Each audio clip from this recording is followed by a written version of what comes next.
দেখা যাচ্ছে যে বড় বড়। ঠিক আছে, এখন গেটে তালা মারা আছে, ভিতরে ঢুকতে যাচ্ছে না। দুটো মাছ আছে এখানে, এখানে একটা আছে, যে দেখতে পাচ্ছেন আপনারা অবশ্যই। এই যে জৈনদেব বলতো সেই এটা বাড়ি, এখানে সবাই দীক্ষা নিত, যাদের দীক্ষা নেওয়ার ইচ্ছে ছিল এখানে দীক্ষা নিত। এই দেখবেন এখানে আছে, এই যে এটা এখানে দীক্ষা নিত সবাই।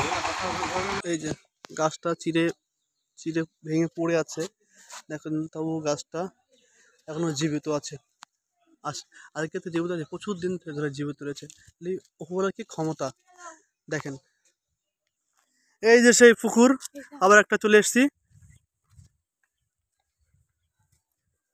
আরেকটা পুকুরে চলে এসেছি। পাগল নাকি এইটুকু, এখন ওইটুকু টাইম আর পাওয়া যাবে না, ঘুরতে হবে। এই যে প্রচুর ফুল বাগান, প্রচুর প্রচুর ফুল বাগান আছে এখানে। উফ, সত্যি আমার এত পছন্দ হচ্ছে গোলাপগুলো দেখে, মনে হচ্ছে না গোলাপগুলো তুলে নিয়ে চলে যাই আমি। বোট আছে তার জন্যে, ওই যে মাছ আছে, কাতলা মাছ। বোট, এই যে মন্দির আছে,